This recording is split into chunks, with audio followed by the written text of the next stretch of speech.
All right, so before we get to the new material, let's now take a look at some very quick announcement. Okay, so just to remind you guys about what's going to happen. All right, for your written test number 1, the result has been released. If you want me to go over any question with you, just drop by. We'll go over that. Okay, for written test number 1. But the average is pretty good. I think you guys are doing well. Keep the good work. For your lab number 2 solution, it has just been released this afternoon. I'll try to see, I want to cover some new material to begin with for today. But if we do have some time left, I can definitely start going over the solution. Because lab number 2 will turn out to be very relevant to your programming test 1. Okay, for lab number 2, it's going to be basically almost the basis for your programming test 1. Okay. Programming test 1, and for your programming test 1, I'm just finalizing some details. I'll release the guide around the lunchtime tomorrow. You can take a look. We'll discuss it again on Thursday class. And then I'm going to give you guys some practice questions by the time we meet on Thursday. So that'll be the plan. But for lab number 2, you can expect there will be, I can tell you something now, so you can definitely get ahead to get prepared. You will be given 1 to 2 algorithms to really solve. Okay, and they will involve, of course, conditionals and also the loops and the tuples. So you definitely would like to maybe solve your lab number 2 again and also take a look at the solution. But I'll try to go over a little bit with you today just to highlight what you really want to watch out for. And that's about the algorithm. And also you want to know how to specify assertions, especially about post-condition.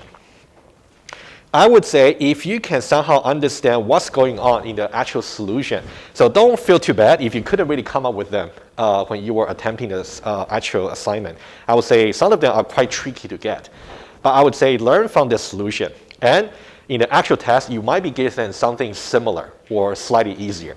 Okay, you got 1 hour to do the test. So I wouldn't give you something that's too hard. All right? All right, guys, that's kind of the plan. All right, do you guys have any concern? Please.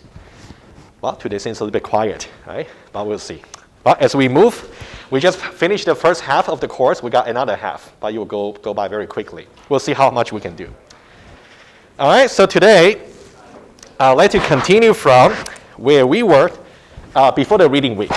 If you recall, hopefully it's still fresh in your mind about the future operator and the global operator that we talked about before the reading week. So what I would like to talk about today and also on Thursday, okay, I would like to talk about how we may nest the different operators together. We'll talk about 2 possibilities today as patterns. And once we know about how to understand them both intuitively and also formally, if I give you some new pattern, let's say in the assessment or in the exam, you will be able to solve them by yourself. That's my goal. Because the number of possible patterns for which you want to nest the operators is simply unlimited. Just about how many syntax you can really derive. But let's focus on the first combination. It's a very common one. All right, let's now take a look. All right, if you recall, just from the reading week, before the reading week, we got a model, like a label transition system. We got the sets of states. We got a transition relation. We got a labeling function, right? Everything still not new. And also, we got some certain states. So from now on, we're only going to talk about model satisfaction. Okay? And let me give you this. Okay? And I'm going to make it a little bit larger. Okay? I'm going to write it down. If I write something like this, S satisfies F, G, and phi. This is the first pattern to study. And the second one is going to be somehow building on top. So let's understand this one very thoroughly first. So guys, I would like to, before I actually tell you what it really means intuitively and also formally, why don't you guys give it a try? Stare at this formula here for a moment. Okay? Before the reading week, you know what this means. Also, you know what this means as well. And the phi over here is any arbitrary formula, right? Arbitrary LTL formula that is syntactically correct. And of course, the S over here is simply just some states. Maybe the initial states, or it may be some intermediate states in the label transition system. All right, can anybody want to try? So see what this might mean. Thomas, go first. Operation precedence, I think it means at some point in the future, every state after and including that state, phi will be true. Okay, it's pretty much close. The only thing, Thomas, you missed was like this. Okay? I think what Thomas said was basically, I would say, almost 80% correct, but the remaining 20% is still very important. Of course, you want to say for a given path, at some future point, it will be globally true for phi, right? Let's say if I'm talking about a particular path, let's say pi over here, and the pi will actually start from S. And then we are saying that starting from this point over here, there would be some future point. The future point, so think about some future point. From this future point onwards, G is going to be always true, the phi. So think about the green one here is about the F. And the globally true, the pink one over here is about the G, conceptually. Okay? The only thing that's missing from Thomas' answer is, remember, this is model satisfaction. How many paths do we need to consider? Is it just a single one? No, every possible path, right? Okay, just don't forget. Okay, so this one, don't forget, is for model satisfaction. Meaning that we need to consider all the paths starting with S. And we're going to formulate this in just a moment. Can you guys imagine if I really want to formulate this model satisfaction relation here completely logically, how many quantification do I need? If you say 2, it's not too bad, right? Because you can see apparently we got F over here, existential. G over here, universal. Would that be it? One more, all the paths. So we need 3 quantification. Right? That's a tricky bit, right? So I'm going to talk about it. All right, so having this kind of informal sketch, I think you're pretty much ready for this new pattern. Let's take a look. All right, so the informal meaning here, I may reveal it. Of course, you don't want to memorize it, right? You really want to understand exactly how we can derive it. So that's why we're going to do. We're going to do some principle reminder, and then we'll do exercises together. Okay? Oh yeah, sorry. You know, I should have uploaded them maybe earlier. Let me make sure I upload it after the class. Okay. Yeah. So guys, it's not there yet. Yeah. All right. So here, this is the pattern that we just talked about. Informally speaking. So here we say each path, starting with S, we say that eventually, for every path, eventually, the phi will be continuously true. So whenever you see any keyword like eventually or at some point, that means the F at some future point. And whenever you say continuously, that means it should be always true. That would be about the G. All right? So this is the informal meaning intuitively. But let's get it very formal. How do we formulate this exactly? Right? That's something, let me just take my notes. Just make sure I don't write anything wrong. All right, let's now try to do that. Okay.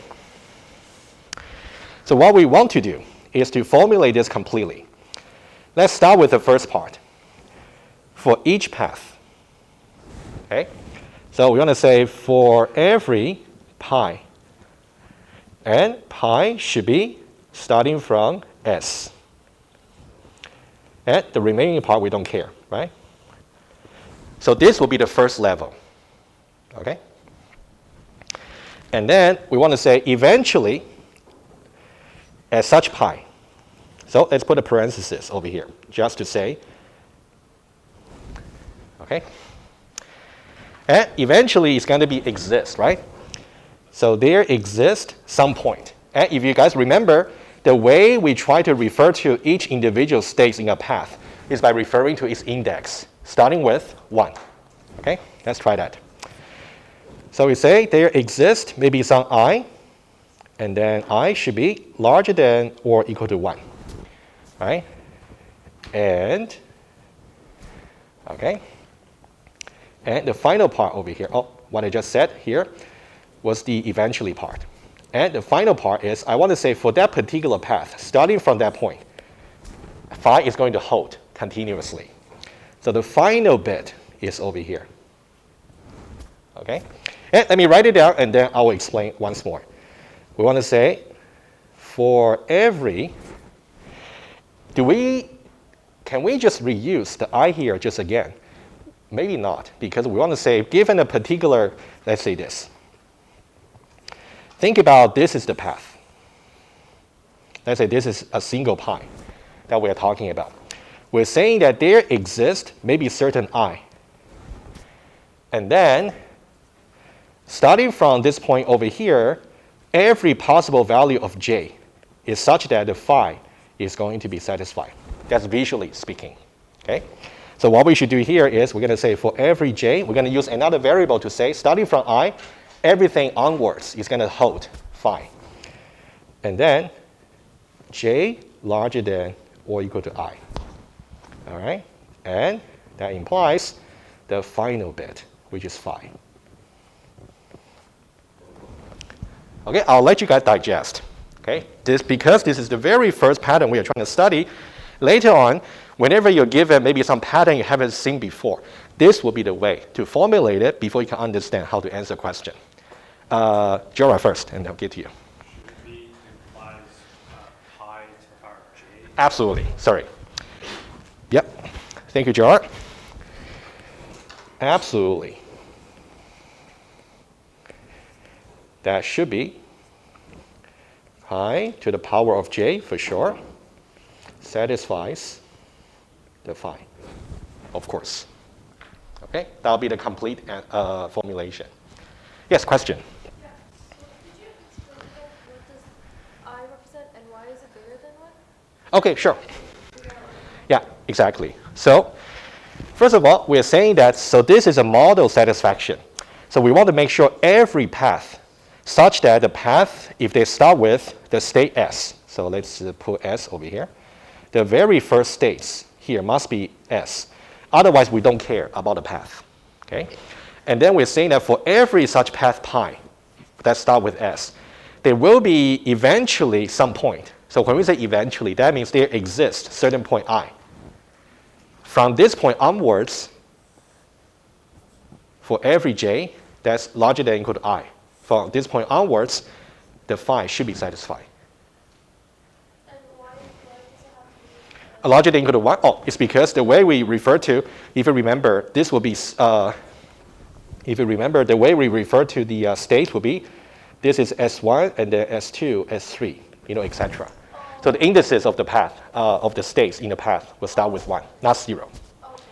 Yeah, so guys, if you forgot about this already, it's not time to brush up, right? You will definitely need it, okay? Okay, any question about this formulation here? So what you really want to notice is we got number 1, number 2, and also number 3. We got 3 quantifications over here.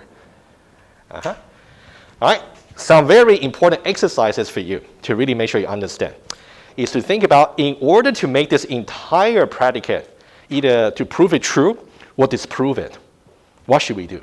Let's lay out the principle. And then when we solve the example, you'll follow that principle. Okay? Now, how do we prove that this entire thing is actually true? This one here is not too bad. You basically just follow the meaning for each quantification. You don't need to flip it. To really prove for all, we got to try every possible path.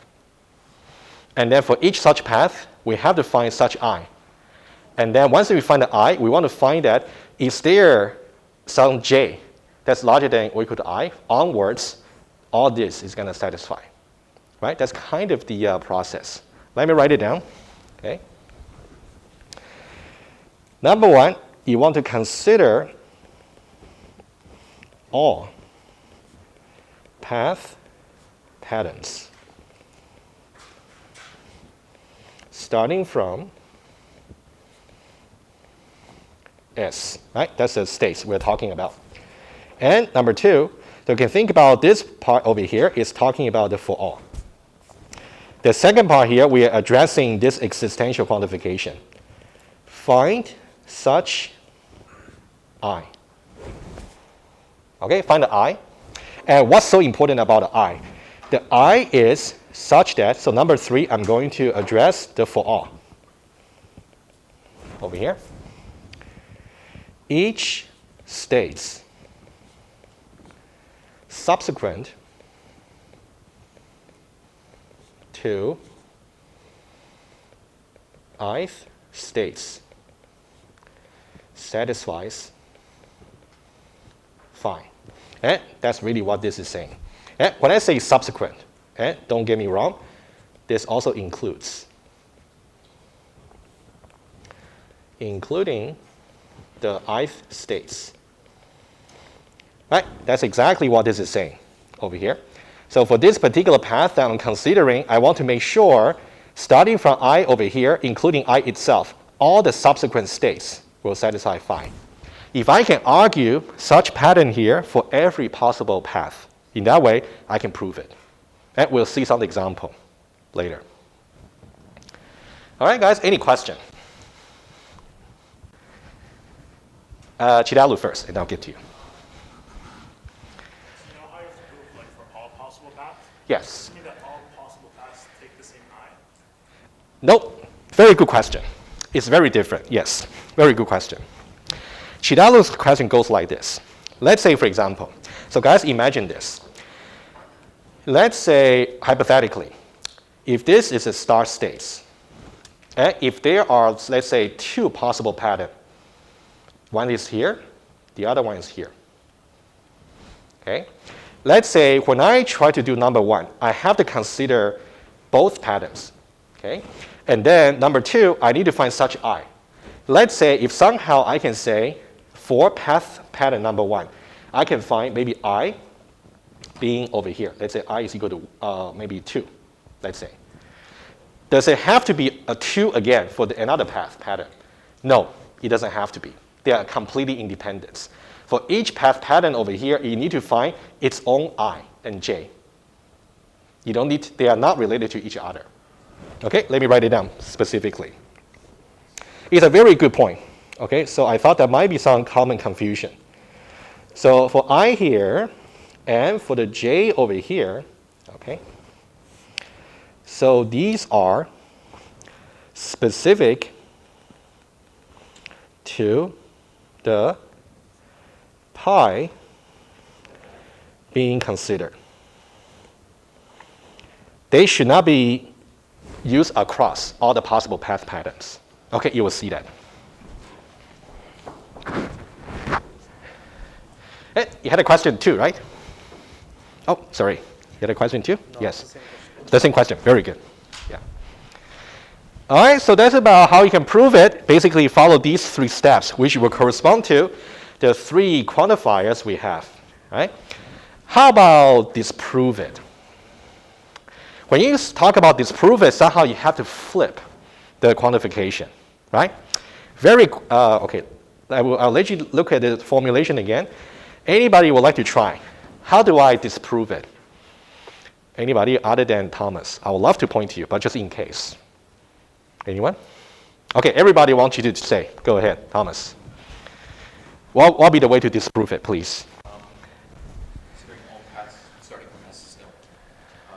Find a path, Okay. path with an I and J such that J is greater than or equal to I and J does not satisfy phi. So literally one path at one state after I. When you say one path, I agree. When you say one path at one state, that doesn't sound right to me. I tell you why. One path, I agree, because in order to disprove, the universal quantification, I need a single witness. So one path is correct. But when you say only a one state, that's not right. In order to show that this is not the case, I want to show that for every possible value j, it wouldn't work, if you see what I mean. So when you try to disprove the quantification, you want to flip for each one of them. Let me write down the principle just to remind you. Okay. If you have for all, let's say x, just in general, px, and then there exists x and then px, the most general form. And to really disprove, you need to find a and x such that not the case p of x. And to disprove this existential quantification, find all possible x such that not the case for each one of them. Right? Just want to remember that principle, especially when you want to disprove existential. Right? Just remember that. Okay. So let me say that verbally quickly, and then I'll write it down. I want to find a single path, pi, such that it starts with s. In this single path, every possible value for I is going to be such that there does not exist any j. That's going to eventually satisfy phi, always. Okay, but let's already write it down. So we want to find a witness, pi. So this is to disprove the universal part. Okay? Number two, I want to show that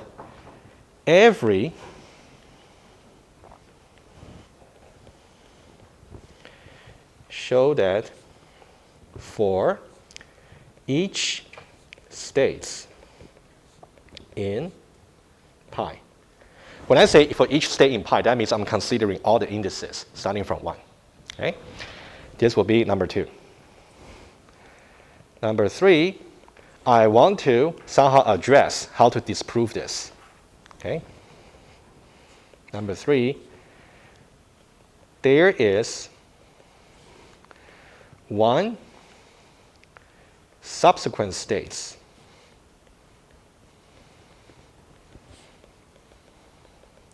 which violates phi. Right? Do think it through about these strategy, especially about proving versus disproving. Again, as I said, we'll try to cover the very common patterns in the class and make sure you understand them well. But in the actual written test, or maybe in the exam, I might just give you some different nesting. In which case, how can you determine exactly what they mean? You have to recall the definition. Okay, that's really important. All right, guys, I'm going to pause for one more moment. If you got any immediate question you want to ask, feel free. Any part that doesn't quite make sense to you, just say it. All right, everybody's okay? Okay, no problem. Study that a little bit more, and then let me know. We still have time before written test 2. You have lots of time before that. Okay. Okay, so that's about the definition. Why don't we do some example, and then we'll take a short break. Okay. Do example, and all the example on the slides. Oh, of course, you don't have the slide just yet. Oh, make sure I post them after today's class. But that's good, so you can see something fresh. Now we got 3 examples to consider. One here, and one over here. Okay? Let's now talk about this one here. Okay, one by one. Before you answer, let me help you a little bit. This is path satisfaction. I'm asking the following question. For every path that starts with S0, is it true for every such path, eventually R is going to hold continuously? That's what this formula is saying. Is it true? Well, you know what? If you don't think that's true, just give me a witness, basically, right? How do you disprove it, by the way? Let's use this to practice. If you want to prove it, you got to tell me for every path patterns, which there are not too many for this simple model. Argue for every single model, for every single path pattern, this will satisfy. Otherwise, give me just a single witness where R will never become true continuously. Okay, Chidalu, so you don't think that's true, right? Give me a witness. Aha, that one's good. Okay. So for this one here, I'm just going to tell you, it's going to be false. And I'll just give you one witness. Let's see why that will actually disprove it. And you can see S0, S1, S0, S1, S0, S1. Right? That's one possible path. That's infinite. That's one path pattern. So S0, S1, S0, S1, and dot, dot, dot. So if you write this actually dot, dot, dot on the paper, it's obvious that we continue with this loop over here. Why is this a witness? Chidalu, I'll let you explain. Why is that a witness? What's wrong?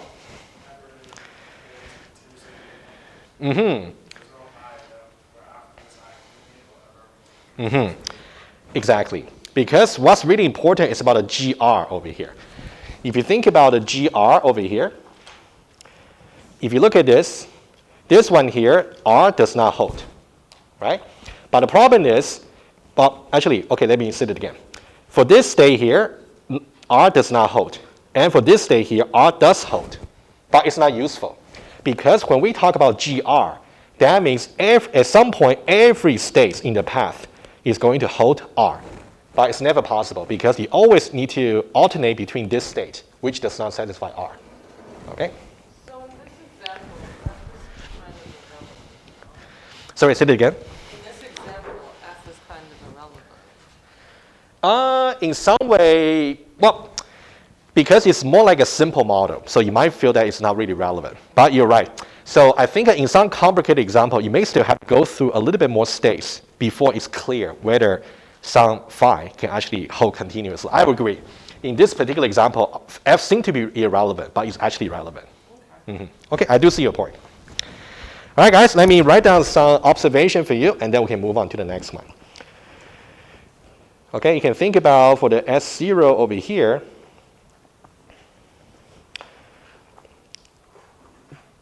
let's say violates and cannot be ignored in the path, meaning that you always have to pass through S0, which does not satisfy R. Okay? All right, so this is false. Okay, second one. False. Okay, I heard true and I heard false. Okay, got to be either one, right? Vanessa, if that's false, give me a witness. S0, S2? Yeah, sorry, S0, S2. Yeah, you got to make sure you start with S0. Okay, good. Okay, let's see if that, okay, the answer is also false, but if you thought that's true, that's okay. You know, you're still learning about this. So for this one here, it turns out it's also false. And let's find a witness.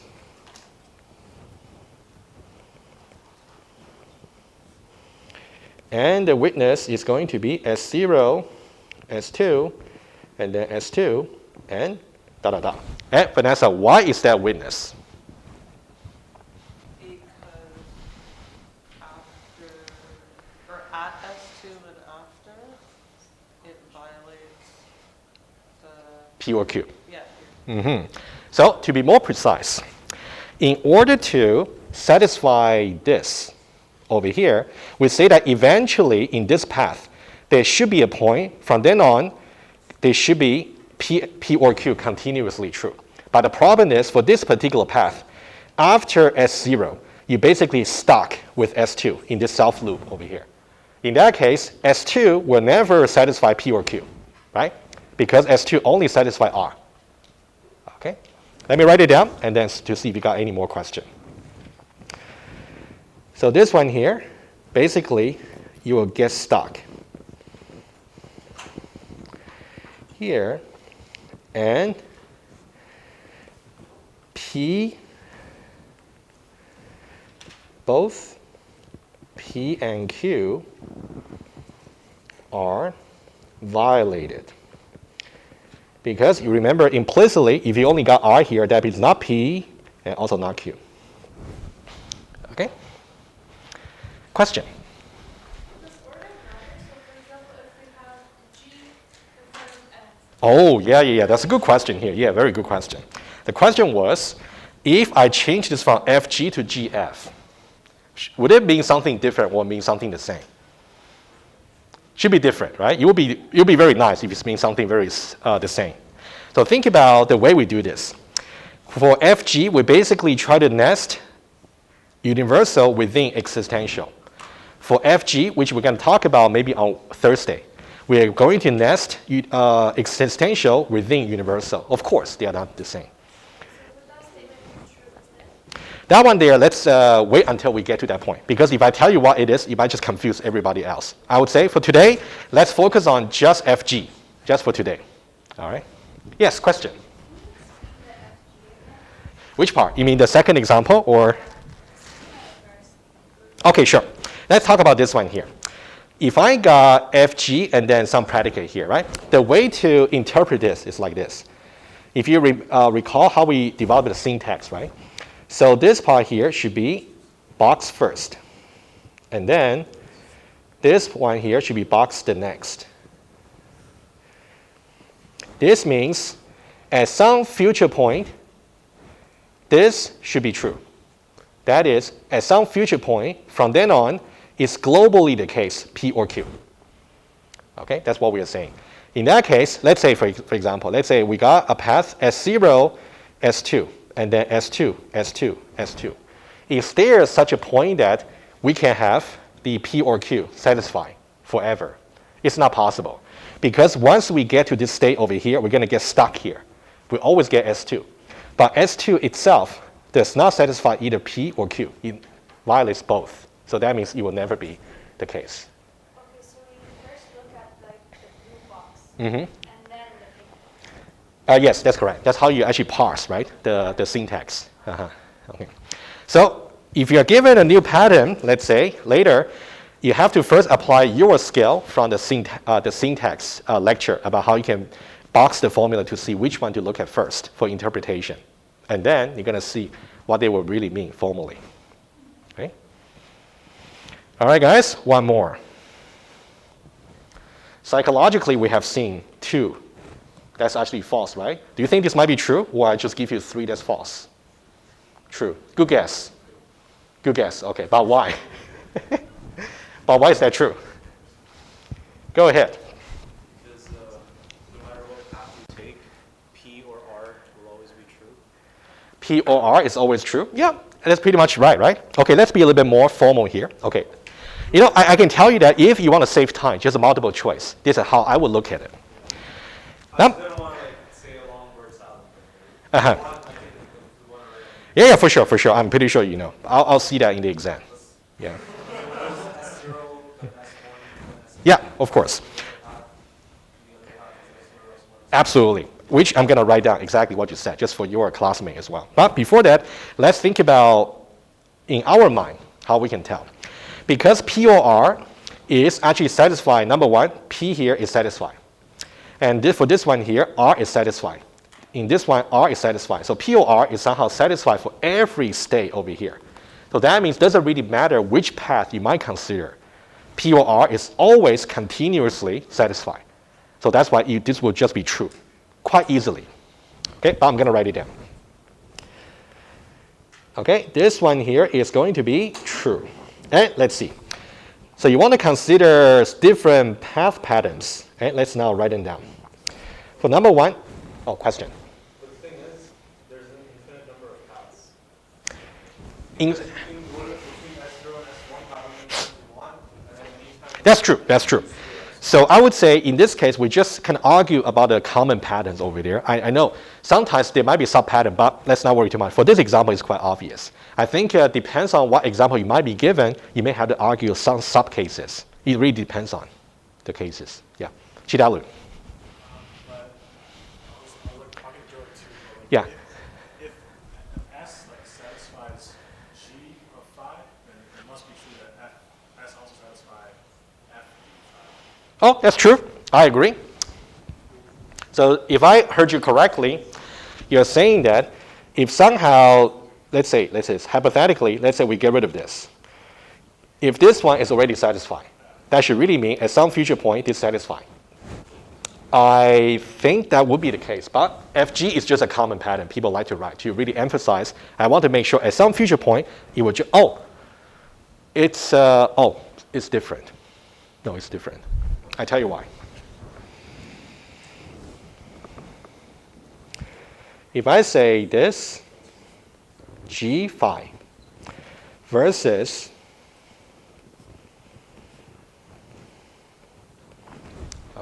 these two are actually different in the following sense. This one is very strict to state right from the beginning of the starting states, phi should be satisfied right from the beginning. This one is much more tolerant. It says as long as at some future point in the path, starting from there, G is continuously true, or the phi. So before that starting point, it could be false. Let me illustrate that. Let me draw that, and then you guys can add some follow-up. Let's say this is S, right? And then there might be some arbitrary length of path over here, in which case this may not be true. And then starting from there, we basically got the phi continuously true. This is allowed. But if you try to apply this path over here to this, it will not be satisfied. Jora. But if you for example, the model that we saw was simple enough that we could do the G of phi. So if we know the G of phi holds, then it should be. Yes, but not the other way around. Yes, very good. Okay, I see what you mean. So you guys can think about this implies this. But this one does not imply that necessarily in general. Okay, good, awesome. So guys, I think that's a very nice observation here. So if you try to compare this one and this one over here, what should you really understand? Number one, this one here is very strict to say every state, including the starting state, must satisfy the phi.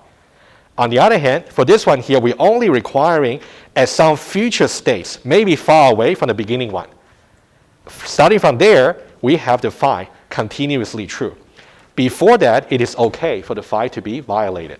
So that's why we said, if you have this, it must imply this. But if you have only this, due to this part here, you don't really satisfy this. That's why the other way around this doesn't really hold. Yeah, question? Are you saying that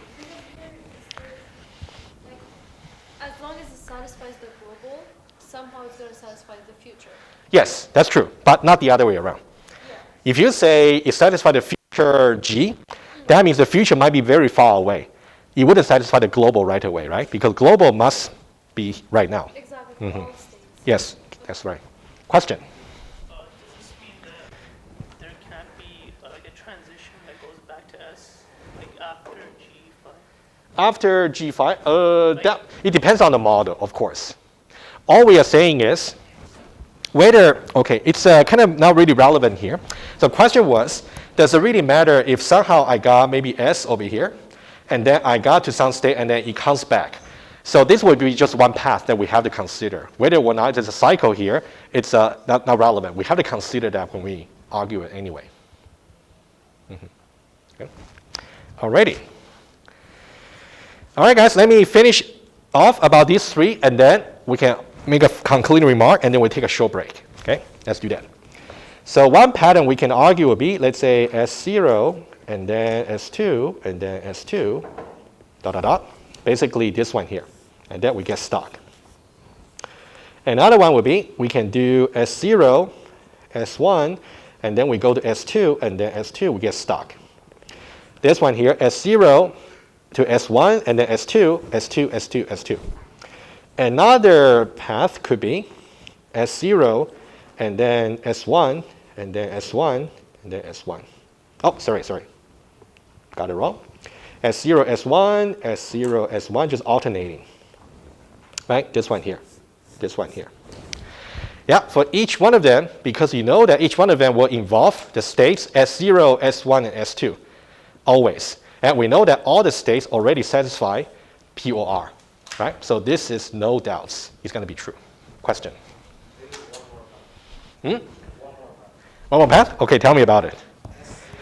But I don't know if this notation is like allowed or good. Mm-hmm. S0, arrow S1, arrow S0, arrow S1, arrow dot, dot. And at some point, go to S2. Then arrow, then S2, S1. Yes, I agree. So I would say this notation definitely cannot be exactly complete, but I would say in this case, since every state that might be involved in any possible path is already satisfied for POR, so we can argue that. You can think about these more like just examples for now. Okay. Is that allowed? I would say in the actual exam, we could be a little bit flexible. So we would say if, in general, given any like a LTS that has a cycle, you definitely got infinite number of paths. In that case, if you really try to judge that, it's actually, you can want to prove it. As long as the numeration of the path patterns you have is reasonable, we'll definitely give you partial marks or full marks. It depends on the situation. It's a cycle that you can't get stuck in. Do it as many times. You can do it as many times as you like, and then you exit and do something else, right? Yeah, for sure. So again, it depends on the example. Would it be enough to just write that every state satisfies it and then That'll be good. That'll be, in this case, yes. If all the states already satisfy, yes. But if there's certain state that does not exactly satisfy, then you may have to argue a little bit more detail about the pattern. Yeah. Yeah, in this one here, that's okay. Yeah. So I think in this particular case, in this particular case, you can say, let me write down. You will see that answer in the slides, but let me write it down as well. States involved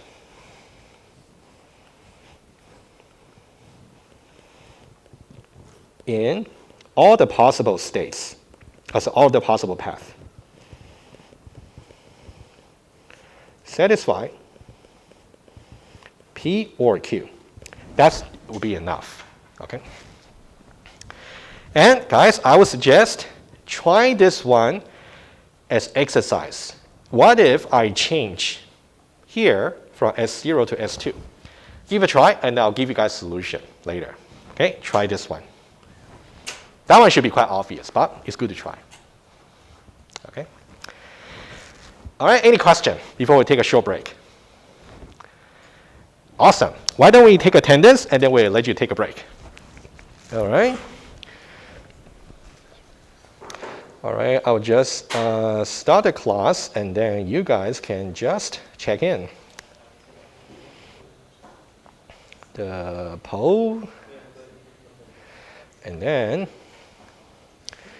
all right, check in, please.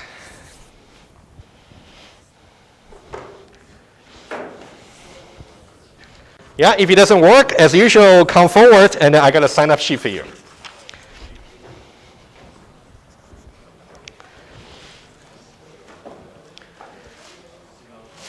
Are we good? Close it.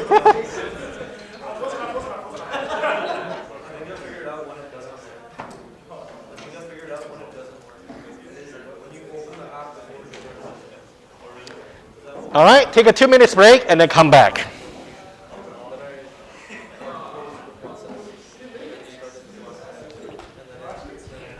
Question? I do have a question. If Yes. we can go back where we Of were course. discussing how we do FG equals. You mean this doesn't one? Equal, no, when I asked you like how FG Uh-huh. equals G, but There we it's go. not the way around.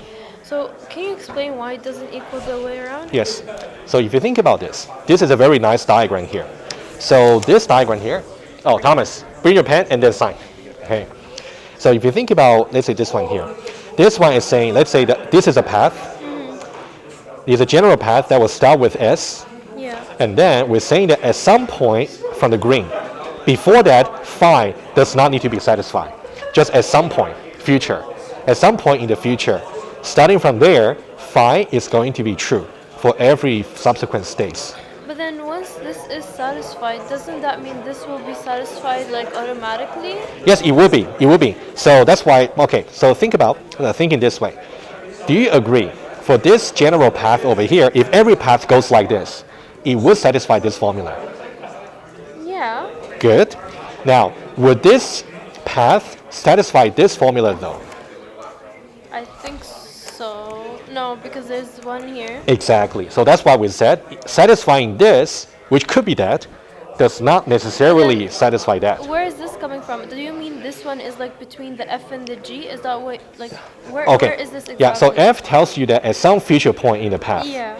starting from there, phi is going to be globally true.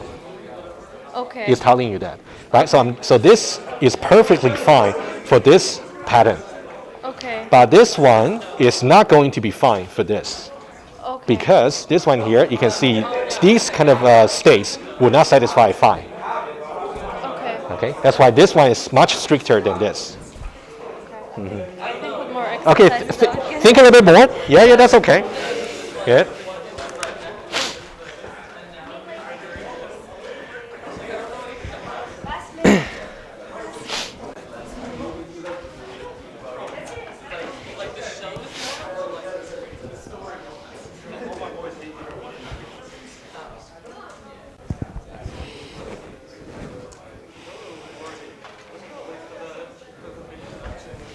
Anyway, okay, fine, that's fine, then never mind. But they're American, but like the South. All right, guys, one more minute, and then we'll get started again.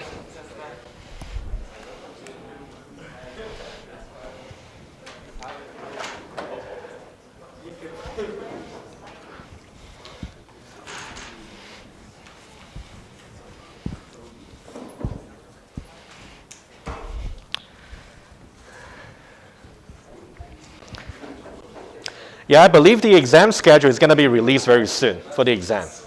Yeah, the exam schedule is going to be released very soon, I believe. Oh, too early? Okay, okay, sorry. Yeah, don't worry about the exam. It will be fine. Emotionally prepared for that. Okay. When it comes, it comes. When it comes, it comes. Yeah, exactly. We don't need to talk about it until it gets here. All right, guys, one more moment, and then we'll get started.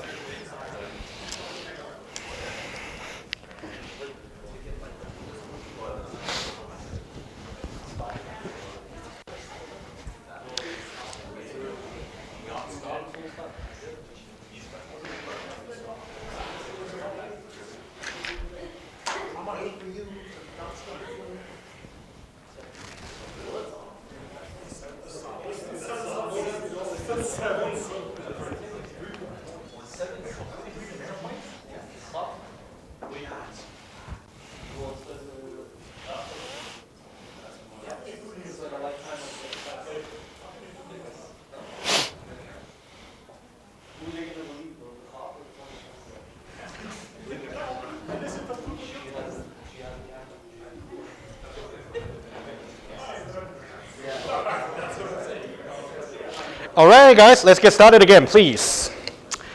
All right, we got about 30 minutes left. Let's see how much we can do. I do want to point out some highlights for you to the lab number 2, so you can also get prepared at the same time. But let's see. I'll try to talk about at least the definition for the next pattern.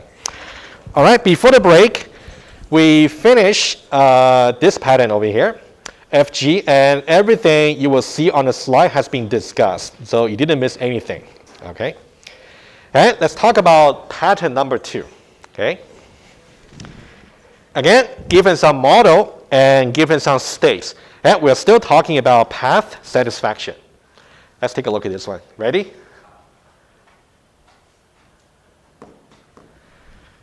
Okay. Look at that, and then I'm going to bring that to the paper, and then we have some informal chat. Okay. Let's take a look.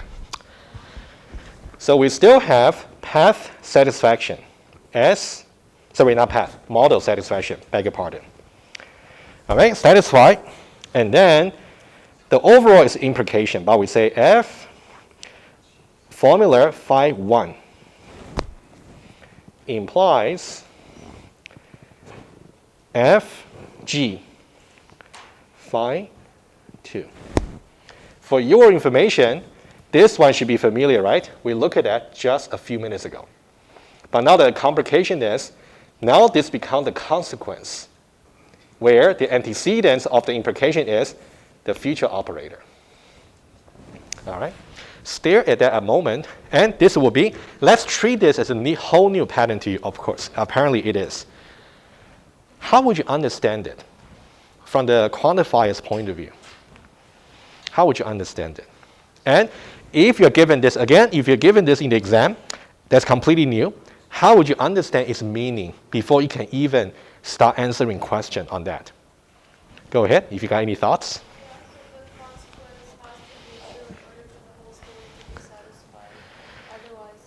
Oh, actually not necessarily. I agree. If the consequence happened to be true, in that case, of course, the implication will be true. Or what if the antecedent is false? Right? The whole thing will still be true. Right? Okay, but that one is not exactly talking about the meaning for. I want to hear more about exactly how do you argue about this pattern here. What kind of path should I really check? For each candidate path, I should really check what exactly am I checking. Before I point to you, you go ahead. So in this, like, there is a path. Sorry, there is a state. So Mm-hmm. in the future, for all paths out of that state, property phi 1 would be true. But if it's true, then that means for all paths after some other state, property phi. It's a little bit fragmented. I can kind of see you're getting there. Okay, let me hear a little bit more. Chidalu. I would just check the second. I gave the two, but I would check if it's true. You know what? I can tell you that it's not. It may be okay at some point. So what Chidalu said was, what about I just pretend I didn't see this, right? I always check this. Would that be okay always? Not necessarily, because what if this one over here happened to be false, but this one here happened to be true? In that case, you're missing it, right? Yeah. Well, let's say this is false, but what if this is false as well? In that case, you got to check both. Exactly, right? Yeah. So this will be maybe another new pattern that you wouldn't have seen before. So that's why I want to guide you through. Thomas, go ahead. We describe this, but it's not intuitive at all. Try whatever you can throw out to me. I think it means some future state phi 1 is its truthfulness is sufficient for some future state for all subsequent states, including itself, a different phi to be true. Phi 2. Okay, I can kind of see you're really trying to explain this part over here, which is really good, this part over here. But like how you described to me the earlier pattern, again, you forgot about this part over here, which is very important, okay? So let's try this a little bit. Here we are saying that need to consider all paths. What paths do we consider? All such pi that would be starting from S. First of all, right, we're going to consider every possible path, again, theoretically. For all such pi, right, so here think about, for every pi that we are considering, you should really think about this implication here. For each pi, okay? And then we are saying that if for that particular pi, which start with S, we're arguing two things on the same pi. Think about this part here is the antecedents. We're going to argue that on the pi. And also this part here is the consequence, which we're also going to argue on the same pi. Now think about it differently. Okay? For the green part, we're saying that at some future states, maybe I, let's say I1, okay, because I'm going to have another I at a moment, in a moment. So starting from this sound is, let me say it again. For this one here, at some future state, at I1. This is going to be satisfied, phi 1. Okay, so what I'm talking about here is, think about this one over here is really this part over here. All right, this part's easy. Okay, and then let me try to make the diagram a little bit better. So let's say, what about the purple one? I'm saying that there would be some future states, let's say I2. So I'm talking, even though I'm talking about I, but they're different I's. They do not need to be the same. Okay? Starting from that, phi 2 is going to be continuously true. So we are really talking about two things. Let me say it again, and then I'll get to your question. Okay, you may have one. Number one, we need to consider all possible paths starting from S. For each such path, we have to consider this implication for the same path. Number one, the antecedents, which would be, does there exist some point in the path such that phi 1 is actually true? That'll be antecedents. And then this will be some independence formula we have to evaluate on the same path, pi. In that case, does there exist another point which may be the same or may not be the same, doesn't need to be the same. This point, from this point onwards, phi 2 continuously to be true. Okay, very good. And then how do we formulate this? May or may not be the same.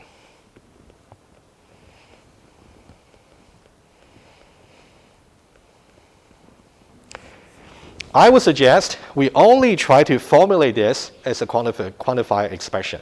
That's all we do today. And then I'll go over some lab 2 solution with you. And then we'll continue with proving, disproving, and then also the example. Yeah, question first. All we have to do to look at the right-hand side, the FG phi 2, if we can prove that one is correct, or if it's right, that means the whole statement is satisfied. Yeah, you're right. Yeah, you're right. So that's because of the very property for implication. So if you can so let's say for every path, if you can argue that this is always true, in that case, of course, you don't need to look at this. That's by the zero of implication. But you may not be that lucky every time. Or equivalently, if I can say for every such path, this part is always false, I can equally say, okay, I don't need to look at this part either. So you're more talking about special cases, but we can assume that in general. Mm-hmm. So in the worst case, you may still have to consider both this and this to decide whether the implication can be true or false. Because once you find some implication being false, that will be the witness to cite. Okay, good. Go first, Said. Yeah.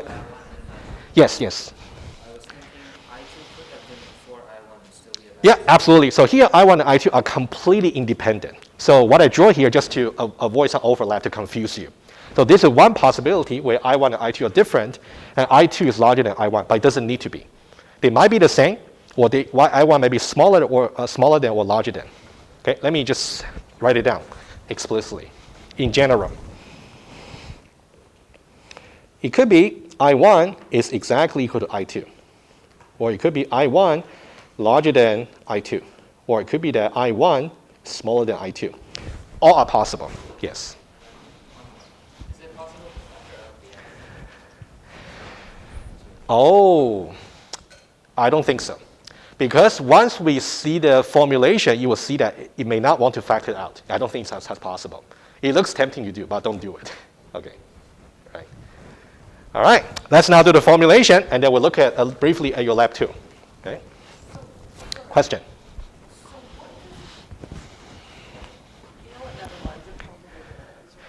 Yeah, possibly. I think for one more thing I want to do for today, for this guy here, I want to write down exactly the formulation in the nested quantification. I'll let you guys think about it, and then on Thursday, we're going to talk about proof versus disproof, and then some example. That'll be the plan. Okay, let's take a look. All right, let's now try to formulate it. All right, that's the formula we have. Oh, by the way, guys, this is the informal meaning. I'll read it out to see if that makes the minimum sense. Each path, pi, starting with S, is such that if eventually phi 1 holds on this particular pi, then that implies phi 2 eventually holds on pi continuously. And when you put this down in English, you got to be careful. We're talking about the same pi, right? The same pi. Okay, let's try to formulate it. Let's start with something simple. Let's say we start with each path pi. Oh, how about this? Each path pi starting with S for every pi equals S. Oh, sorry. That one's pretty straightforward. Okay, and then we need two parts, one for antecedents and the other one for the consequence. Eventually, and of course, this corresponds to this, right? Just for you to see the connection. And then we want to see phi 2 eventually holds on this continuously, and that would be this guy over here. All right, let's now try that. Overall, everything we're going to specify will be the body for the for all. Let's try with this guy here. This one here is this, which would be itself an existential quantification, right? So we're going to say there exists some I, okay? What? I can say I1, but I can say I2 because, well, let me say I just for now, okay? Just for now. And then I larger than or equal to 1 and pi I satisfies phi 1. So this is the definition for this. Right? If you somehow forgot about the definition, please brush up. Okay? And implies.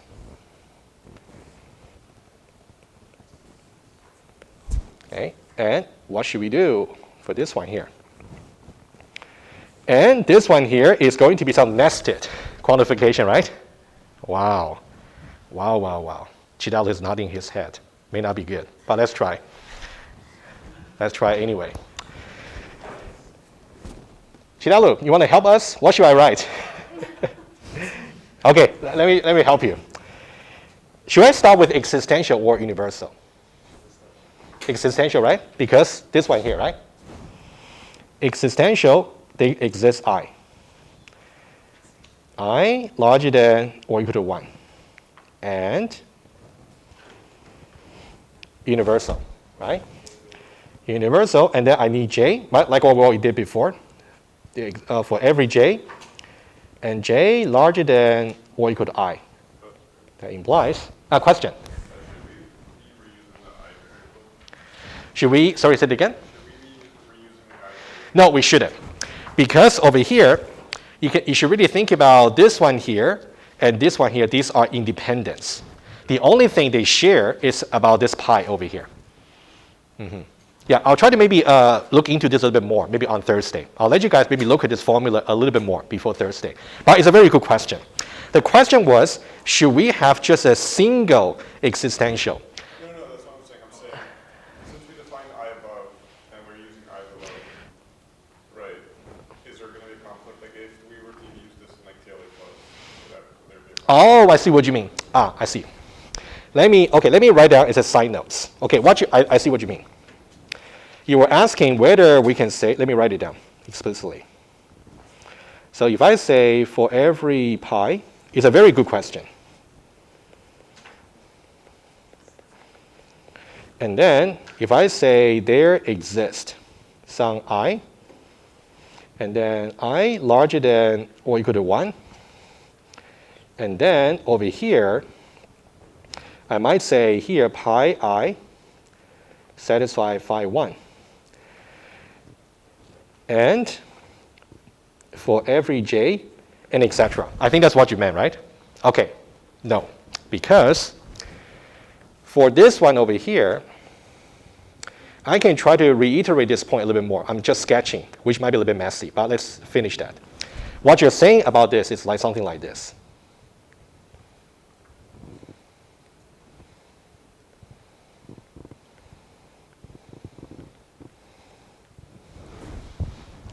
But these two formulas I don't think they are equivalent in general. So this one is saying at some future point, this phi1 being true implies globally phi2 is true. It's different from this one here. So I wasn't talking about factoring out, I'm just saying Uh-huh. the scope of the i's, Mhm. like, the variable I might be confused between the first. Yeah, but well, since I use the parentheses over here, so that means I should be only within this quantification, right? So that's why. Okay, maybe I'm overthinking what you're thinking, I guess. Okay, so guys, if you don't mind, forget about this one here. Okay, okay. I don't really mean to confuse you, so sorry about my misunderstanding. Let me just get rid of it. Don't worry about this at all.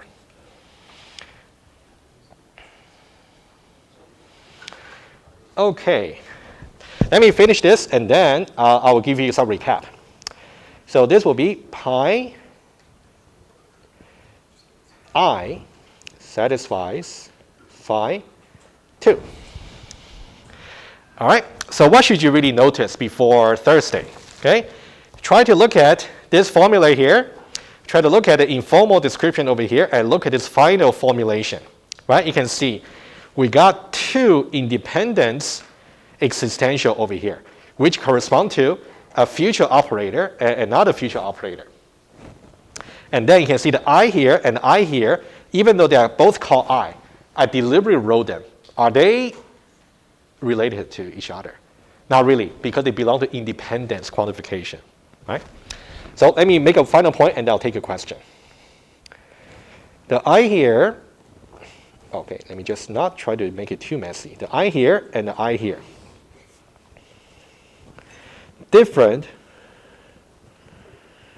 okay, how about this? Dummy variable, dummies at different scopes.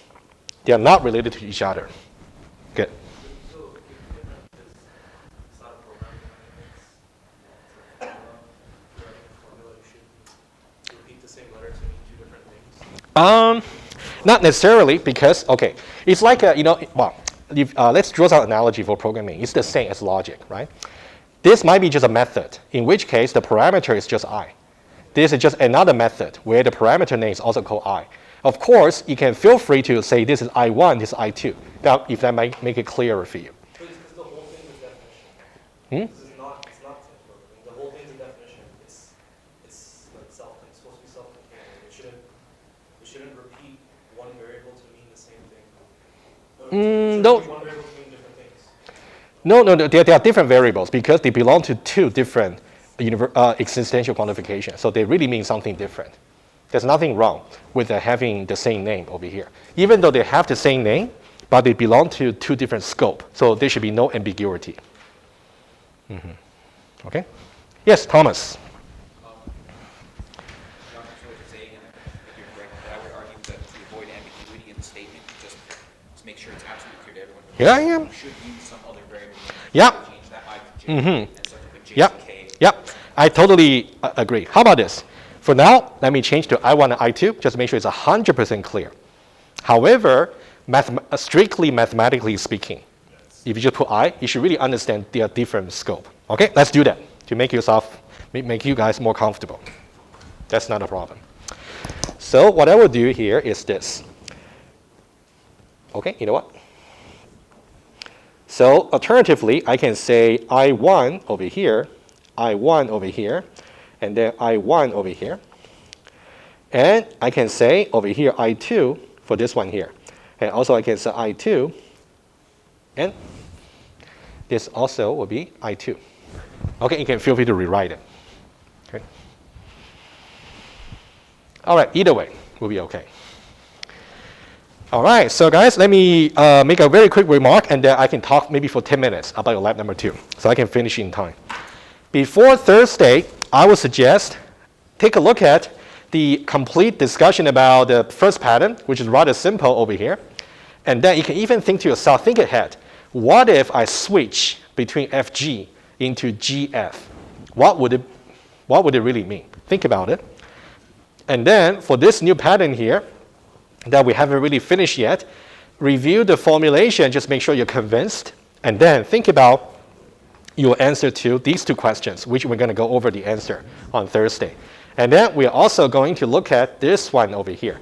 I can also make this page clean and make it available to you. So you can also think about it. Okay? All right, let's, Jorah. Yes. Yeah. Absolutely. Wow, Jorah, that's good. You corrected me the second time.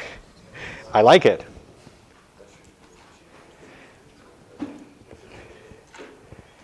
Yeah, absolutely. It should be a J. Absolutely.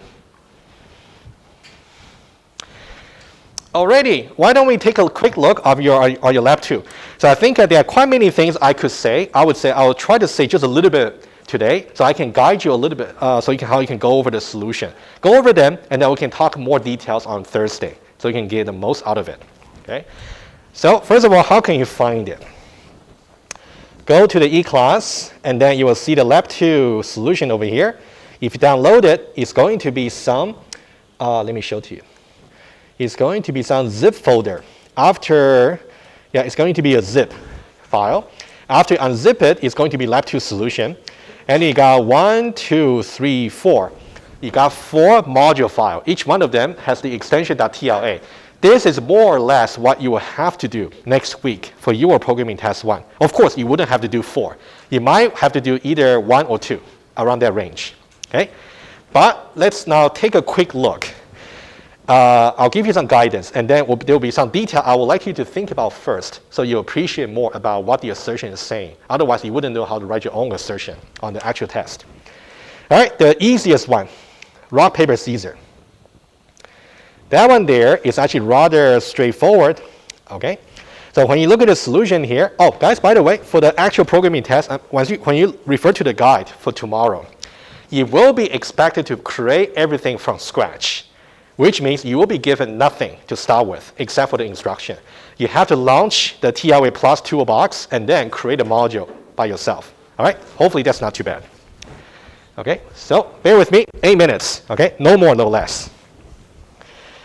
All right, so for the first one, the algorithm will be decided rock, paper, scissors game result. And for the algorithm part, it's going to be very, very straightforward. So I'll let you study that. Okay, take a look. If you got any trouble understanding, you can feel free to ask me again on Thursday. And to write the post condition, basically one way to write it would be, we basically talk about the 4 variables. What the player 1 plays in round 1 and what the player 2 plays in round 1. Give the combination. And then if we are given this particular input, then there should be the corresponding output, like who wins. And we just enumerate all the cases. There should be no trick. You just got to enumerate all the possibilities. And what should you watch out for? Things you want to watch out for will be, how do you write conjunction, right? That's the specific way that works in TLA Plus, right? I talk about it briefly in lab number 1. Make sure you know how to write conjunction, and also implication here, and also negation, right? Don't ask me if you put exclamation mark in the test and tell me it doesn't work, right? Nobody's going to tell you the answer, right? Please. Right? Pay attention to the detail. That's what you are going to write on next Tuesday. Beg your pardon. All right, that's about rock, paper, scissors. I'll let you go over it, and then let me know if you got any trouble. Okay? And then I'm going to switch for the other 2. Okay. Now, the one you were given, task number 2 about get all suffixes, right? The one you were given is what I call the version number 1. That one there simply return like a string as a result. That one there, I agree, I made a slight mistake, but I didn't really bother to correct it.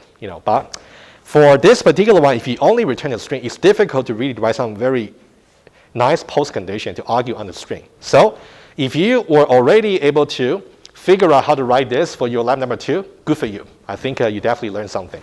Okay, you can take a look at the solution over here. So you can see this one here, result is actually a string. Okay? But I want to show you version number 2. And I want to give you some guidance. Look at that, try yourself, and then come back on Thursday. I'll give you more guidance. Number 1, you want to really see what we are really trying to do over here for the result. is going to be a tuple of tuples. I'll give you one example. If the input looks like this, let's say if I got, let's say 1, 2, and 3. Okay? And then the output looks like it's a tuple of tuples. The first suffix is going to be 3. The second suffix is going to be 2, 3. And then 1, 2, and 3. Right? Follow so far? That's one example. Okay? This is the input, that's the output. And you're going to study a bit to see how to create such output given the input. The post condition over here is the interesting bit. Okay? Before, let's say this. Let's not even bother to look at this just yet. How do you characterize the general relationship between input and output? How do you do that? Let's start with something simple, okay? The output, apparently each member in the output is going to be some tuple of integer. What should be the length of each one of them? How do you compare, how do you relate the length of each member in the output to the input? How do you do that?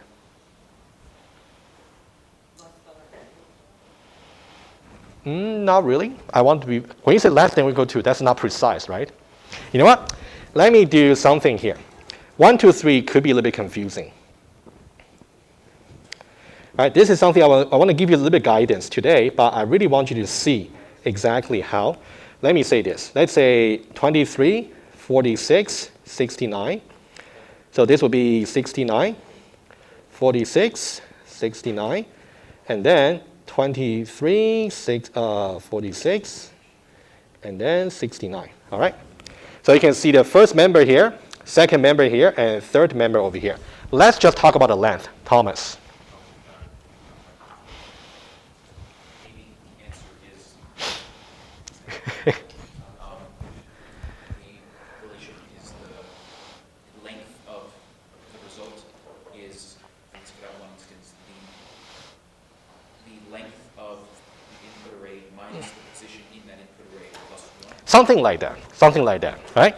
So let's think about it in this way. You can see somehow in the output over here, the length of the member tuple over here is increasing.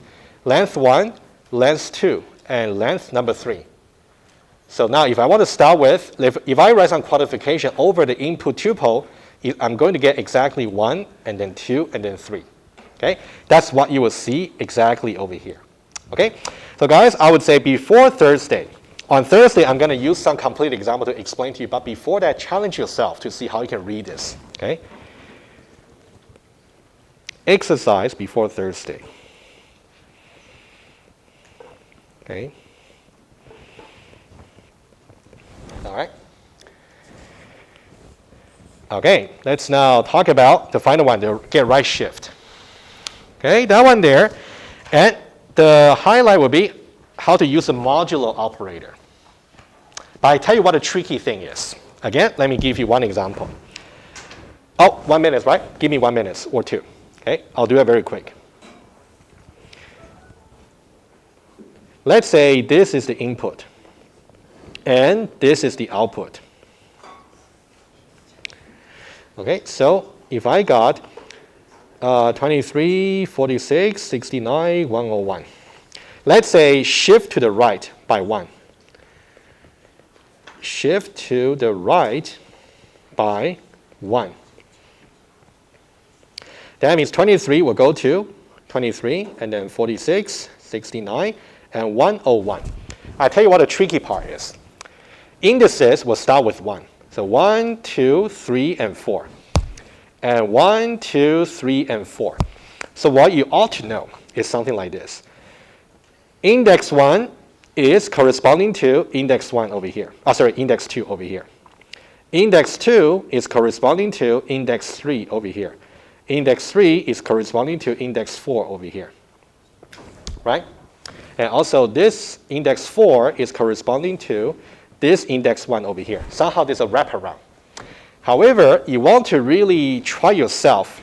I would say this, arguably, this may be easier to understand, maybe.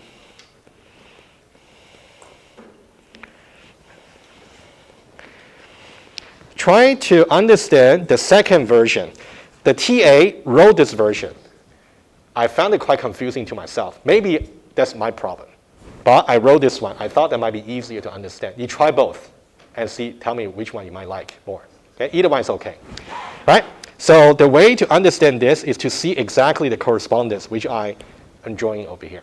Right? So that'll be the challenge for you. Go over this, and then I'll give you more details on Thursday. Yeah, Vanessa, quick question. Just a quick, yeah. Do you care about the code itself, or do you care about the output? Yeah, you know, If the output's correct and our assertions, like our pre-post conditions, whatever, make sense for what we wrote. Yeah, let me address that maybe on Thursday when I release the guide. I think that will answer your question. Yeah, let's go offline. Yeah. All right, guys, thank you so much. We're done. Okay, I'll see you on Thursday. Take care.